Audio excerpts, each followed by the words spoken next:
Welcome to the We Don't Have Time Climate Hub. Reducing emissions can be a challenge for companies any size.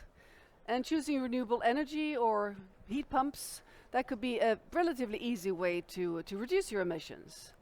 But for companies, it's also connected to the supply chains, because for many companies, the largest emissions comes from what we call the Scope 3. That is the supply chains that every company has, more or less. And those are beyond the company's direct control. So, with this said, it almost goes without saying that Scope 3 emissions can be especially difficult to address. Because companies do depend on their suppliers, and their suppliers have the final say in how their products are produced. But of course, also, the producers and the supply chains, they also are dependent on their buyers. So this gives the buyers leverage to encourage climate smart solutions. But the first step is to find out where the emissions are at and what we might need to do to avoid them.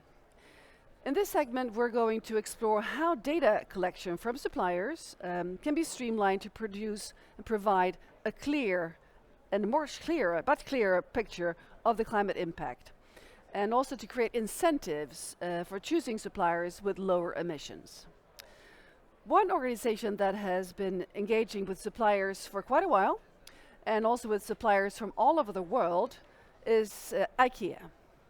So let's start this session by watching an interview that I did with Ikea just the other day, and it's with Simon Hensel Thomas, and this was recorded here just outside our studio.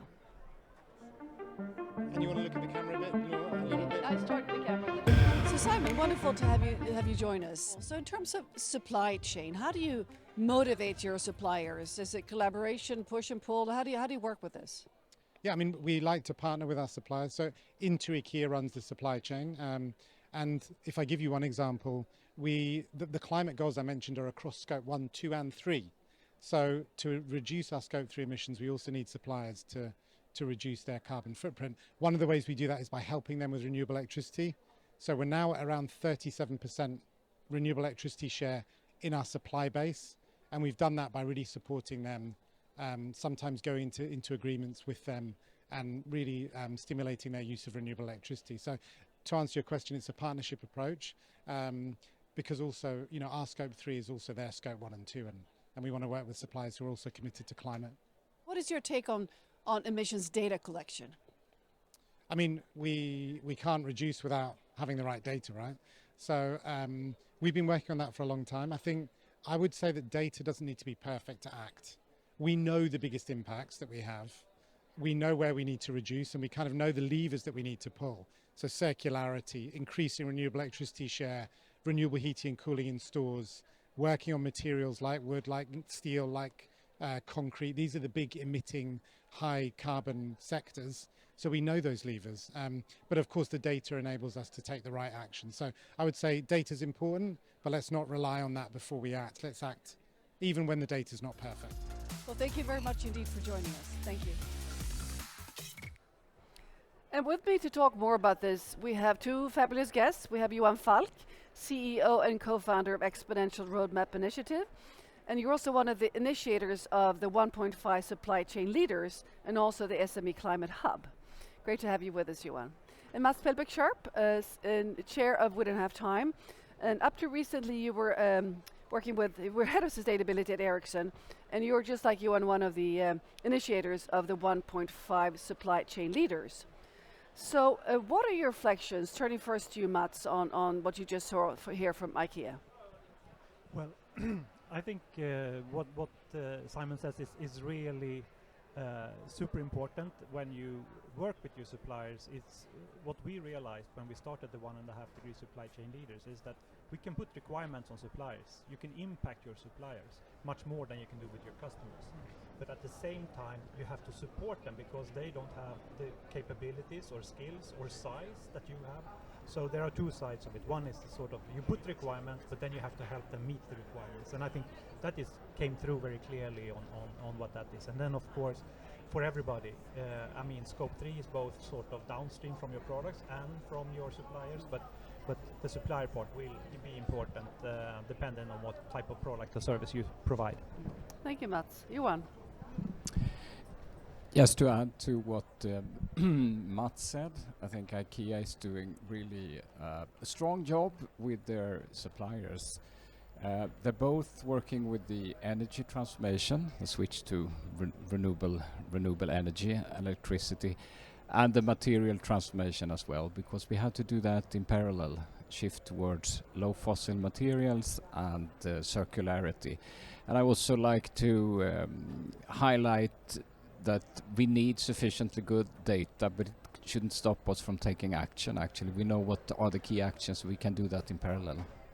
Thank you, Johan. So what are your thoughts on the importance of supply chain leaders, the leader aspect here? It's really essential that the big corporates send a clear signal to their suppliers that they expect them to be on the climate journey to actually fulfill their targets, and preferably also cascade the same requirements to their main suppliers downwards in the chain. And it's incredibly important to show that it is actually achievable to radically cut emissions in scope 3. For example, among our supply chain leaders, something like 70% are on track actually to follow the carbon law, halving emissions by 2030. It's a very hard work if you go in the front line, but it's really important to show that it is achievable. Thank you. Would you like to add, Mats? I think that what we have seen is these the companies that are working with suppliers, they also get a lot of payback internally in their organizations. It is like an awareness raising across your own company. And I think sourcing is an important part, or your procurement department is an important part of driving emissions down, and they can support in so many different ways. They're also supporting your R&D efforts and across the company. So I think shouldn't neglect the part that working with suppliers and making that visible also has a reflection into the company and supports you internally as well. Well, thank you very much, Johan and Mats. Please stay put. We're going to turn now to Stockholm, where we have two guests in the Stockholm studio. Joining us is Cecilia Lindén, co-founder of Go Climate. Great to have you with us. And also we also have with us Anna Blomstergren, Head of Sustainability, Handelsbanken Finance. So how are you in Stockholm today? Good, thank you. Yeah, good. Excellent. So let's start with you, Cecilia. How would you explain Go Climate in one or two sentences? So we started Go Climate in 2017 to fight the climate crisis. And since then, we try to support as many companies and individuals as possible to be as good within sustainability as possible. So we supported more than 2,000 companies with their sustainability work and calculations, and we also have around 10,000 members in 54 countries around the world. So a few years ago, I think 2 years back, we launched this tool which automatically calculates a company's carbon emissions based on their financial data, the bookkeeping. So the companies, they don't really have to do anything. They just have to push one or two buttons and then wait for the result, which is really good. Well, thank you. So it's called Hållbarhetskollen, and you might translate it into the sustainability checker or some such. You have another name for this tool? Not really, but I guess we should to be a bit more international. Let's call it, well, so far let's call it Hållbarhetskollen. So can you please tell us how it works? How could it collect? You said it takes it from the books, but could you please elaborate a bit on how it actually works, Hållbarhetskollen? Yeah, so we connect the tool to accounting systems, and it translates receipts and invoices into carbon emissions. So it's extremely detailed. We can read how much electricity that is used, if business trips is taken by plane or by train, and we can see if a restaurant has purchased carrots or beef, and we get all this divided into scopes and all of that. So that's how it works. It's really easy and a great start for a small or medium-sized company to work with sustainability. That sounds very detailed and very impressive. So, if you would sort of, what would be the biggest problems that you're helping to solve here for a company? Yeah, I think it's a bit of what has been touched upon already, that large companies, they have the challenge of getting emissions, information on emissions from their suppliers. And suppliers are finding it really challenging to deliver those numbers. So that's what we're able to do. I think several surveys shows, and our insights as well, that smaller companies have a challenge in working with sustainability. They lack resources, they lack time and money and knowledge. So this is something that is solved. You don't have to have the time to collect data to report on emissions. You will have them delivered to you every month. So that makes it so much easier for everyone. Thank you. I think another You go ahead. sorry. Yeah, I think another thing is that it can also allow larger companies to start to put pressure on suppliers, knowing that there is a tool that is really, I think the cost is maybe 1/10 of manual calculations. So knowing that there is something out there, larger companies can start to put pressure on suppliers to deliver emissions data. Thank you. In what way is Hållbarhetskollen compliant with CSRD, the European Corporate Sustainability Reporting Directive? So could you tell us a bit about the connection here between Hållbarhetskollen and the CSRD? Yeah, so we have two different products. We have a mini product and a full product. And the mini product, it's a good enough product to use in procurement process or to deliver to larger companies. The full product, it is compliant with CSRD. So if you need to report within the directive, you can use those numbers. So tell us just briefly what has been said about Hållbarhetskollen, the feedback since you launched this tool. Well, I think mainly that it's so amazingly detailed that you get total emissions, you get emissions split by categories and into scopes, and you also get a list of your suppliers and the ones that account for the most of your emissions. And also the good part is that the work of that you normally have to do to collect all the data can instead be spent on climate action and trying to reduce the emissions. So that's the feedback we got. It must feel great, I guess. So Cecilia, thank you very much. I'm turning now to Anna Blomstergren from Handelsbanken. Handelsbanken has invested quite heavily into Hållbarhetskollen. So could you please tell us why you took this leap? Yeah, we're as a bank, we have a central role in financing solutions for our customers and efficient cash management solutions also, and savings and the central things that we do in all types of banks. But also we have the guidance for our customers in regulations, and sustainability is one of the most regulated area coming forward. Like CSRD and the EPBD and other regulations that are coming. And we try to advise our customers in how those regulations affect their business, in risks and opportunities also, and how we can do it in a good way. And then we try to see, do they have, because in the market we see that there are a lot of, as Cecilia said, manual calculations on emissions. And there are different kinds of apps or digital tools to just calculate the emissions, depending on what phase the business are in. Is it a construction phase? Yeah, then you have some kind of calculation and other ongoing business also. So it's a lot of things for the small companies, and so a lot of different. They need to this. Or what can I say? We try to sort this for our customers and do it easier for them. And then we try to see, okay, do we have some kind of a digital tool on the market that are for the small companies, for them to just sort in the emissions in a good way. And then we found Go Climate, and we found Hållbarhetskollen. That is like one point of entry. So the company just have their business system, and they can use it for these emissions in an easy way. So it's all in one. And Hållbarhetskollen was a very flexible and accurate tool. So we choose Hållbarhetskollen.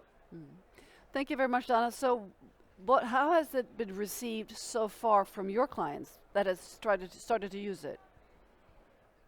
Very positive, but it's, as always, a challenge to from the beginning try to, in our own business in Handelsbanken, try to convince all our advisors on our branches and see that this is a good thing to do. But all the customer meetings that we've had with the Hållbarhetskollen has been very, very good, and very, very good feedback. It's very concrete. Well, thank you very much from Stockholm, and thank you for joining your insights here, sharing your insights on this tool. And best of luck. Thank you. Stay with us. I'm going to turn back now to Mats and Johan. So why would you say SMEs really need to focus so hard on tracking and, of course, also lowering their climate impact, Mats? Well, I think the problem is for SMEs that all of us are dependent on small and medium-sized enterprises, but they have very small resources.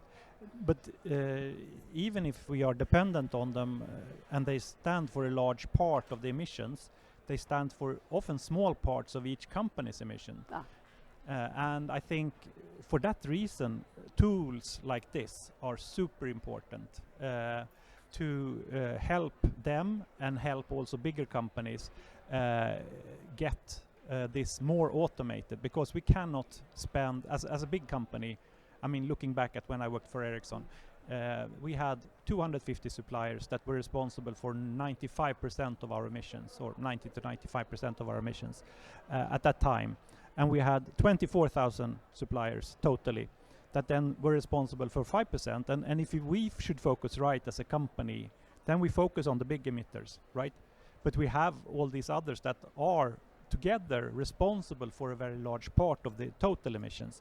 And then you need to automate that. And that is one of the reasons why we started working with supply chain leaders. That's one of the reasons why we created SME Climate Hub together with Johan and other companies. So getting these tools in place is super important. So and if we could get it like explained here, also where there is a differentiation. So if you have, I mean, in this case, we talked about beef or chicken, or different sort of getting different emission factors dependent on that, then we get so much better control over the total emissions in the supply chain. That, I think, is the reason why this is important. Well, thank you very much, Mats. So Johan, what would you say are the general hurdles for SMEs when it comes to sustainability reporting today? Well, first, why SMEs are absolutely critical, and we touched upon that. It's really a big part of the economy, and in number of companies it's much more than 90%. And there is a risk that that we leave them behind if they don't get really clear signals. It's a risk that they come in too late and being kicked out, basically. So two things are absolute, and I would say the second reason is that a lot of the innovation in terms of climate solutions will come from small companies. There are two main reasons. Now, what is really important for an SME is two things, basically. It is to get clear incentives from a business viewpoint. SMEs also want to save the planet, but there needs to be business incentives. And the second is simplicity. And I think it was really exciting what Go Climate and Handelsbanken is doing. Is really in the front line of actually simplifying to getting the numbers to be able to focus on action. And I think that is the way to go, integrated in the accounting systems immediately. And the incentives will come from at least two streams. The large corporates who need to send a signal to the small companies, but also from the banks providing incentives in terms of financing of the green transition. So Mats and or Johan, see who wants to answer first.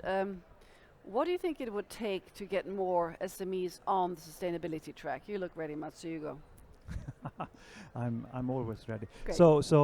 Yeah, I think what will happen is that I started off by talking about that you can put requirements on suppliers. So the big companies can do that. They are afraid of doing it because they will get a lot of questions back.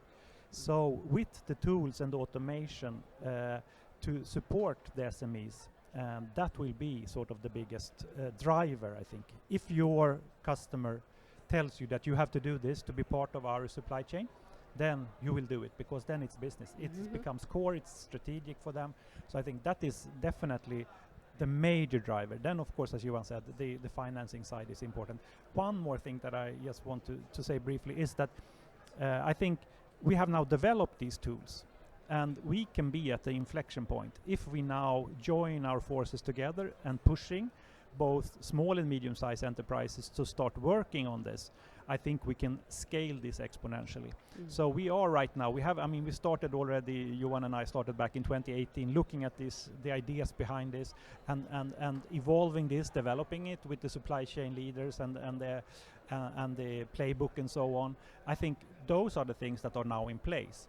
Now we can sort of start executing, and that is sort of the inflection point, because this can grow exponentially. Excellent. I have one final question. It's for you, Johan, before we have to conclude.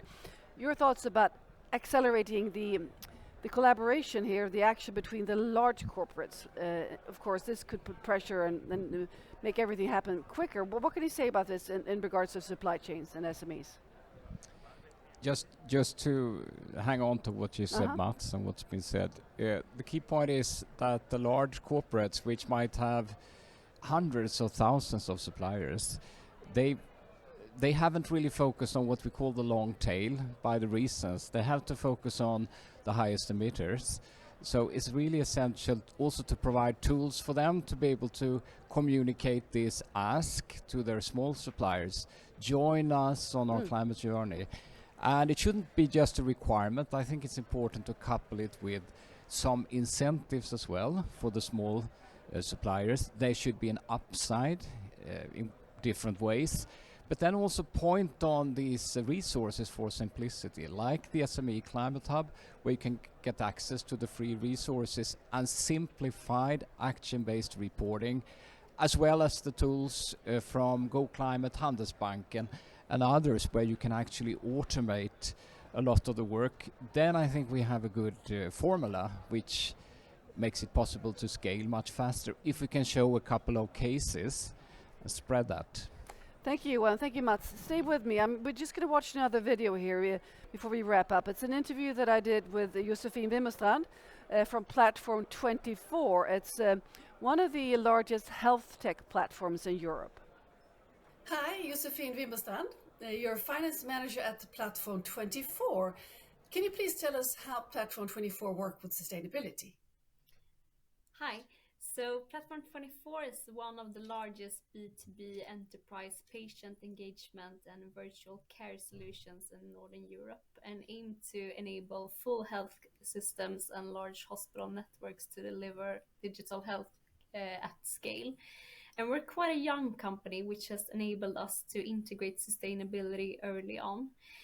So from the beginning, we decided to have a green rental agreement for our large headquarters here in Sweden.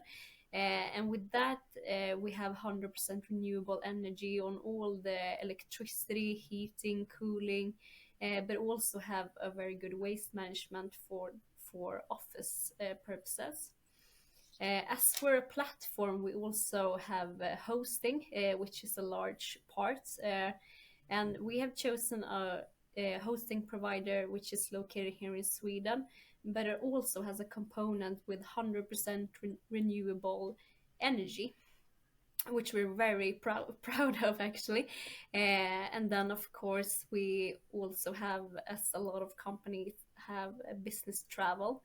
But we have chosen a tool that promotes green travel, and also try to help us choose right transportation methods, certainly when it comes to domestic travel, but also to track metrics for it. This is quite impressive, really. Thank you, Josephine. So, with the new EU regulations coming into place for larger companies, how do you see this affecting you at Platform 24? So we're a smaller company, but one of our majority owners is one of Sweden's largest investment companies, which is Investor AB. And they are affected and hit by the new CSRD directive, which means that we indirectly have a lot of reporting requirements for Platform 24 as well. And that is something that we might not had considered going back to 2021 maybe, before this directive sort of got whirlwind. So, Josephine, are there any specific obstacles that you can tell us about that you've encountered based on these new requirements? Yeah, for sure. I think there's a lot of things that's an obstacle for a smaller company when it comes to these new requirements. First of all, we have a bit more scarce resources than a large company has, which means that we have to use internal personnel when reporting and finding how to report, what to report, and all the processes for it. So you have to allocate a lot of internal resources, and you might not have as many as well. But then it's the other component, which is how much resources you have in terms of cash, right?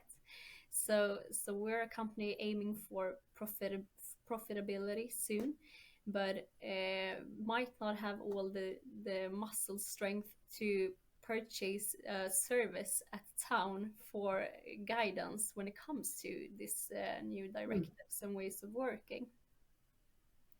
So, Josephine, you are using something called hållbarhetskollen that we're talking about here at the COP. So, in terms of and hållbarhetskollen could be translated into English, but the sustainability checker, that's probably not a 100% correct translation, but just to make people understand. Can you tell us about any challenges that this tool has helped you address?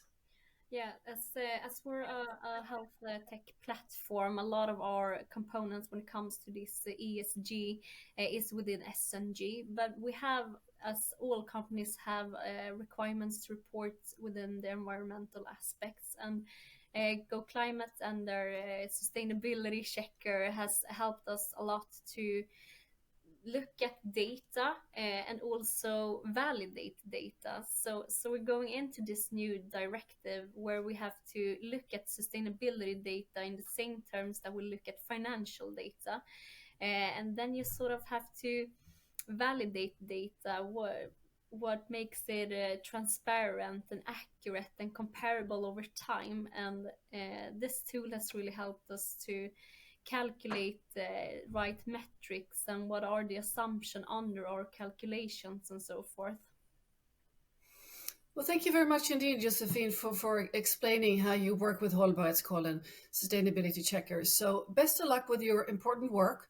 It's inspiring to see a health platform company like yours that really address sustainability profoundly like you do. So best of luck. Thank you.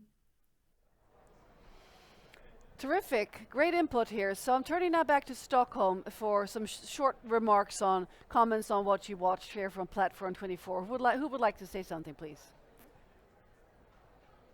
I can start. Yeah, I think what we're seeing now, it's the only start. Financial numbers, as she said, will that is like everyone's reporting on now. Emissions and climate data will be as natural to report in the future, and we need to make it easy for SMEs to do so, and also to take actions to cut carbon emissions and phase out fossil fuels. Thank you. Cecilia, Anna, would you like to add? Yeah.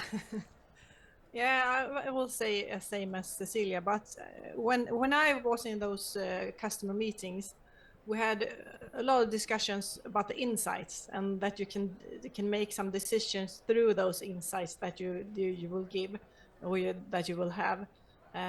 So I think it's very good, and then you can just act on them to just lower the impacts in a good and a very easy and flexible way. Excellent, thank you. So Mats and Johan, any quick comments here, reflections on the Josephine Platform 24 interview? Yeah, I think what they are doing is exactly what we would like to see. I think utilizing the tools that are available, being a small company, a startup that starts using the tools, starts engaging and driving their climate work without having to spend a lot of ambitions. And one comment, I mean, from a percentage perspective, small companies probably have as much resources as the big ones, but they are much fewer. So if you are 10 people, then 0.1% is much less than in a company like Ericsson with 100,000 people. So you have a little more resources that can focus on things, but that goes across the board, I think. Of course, thank you, Mats. And Johan?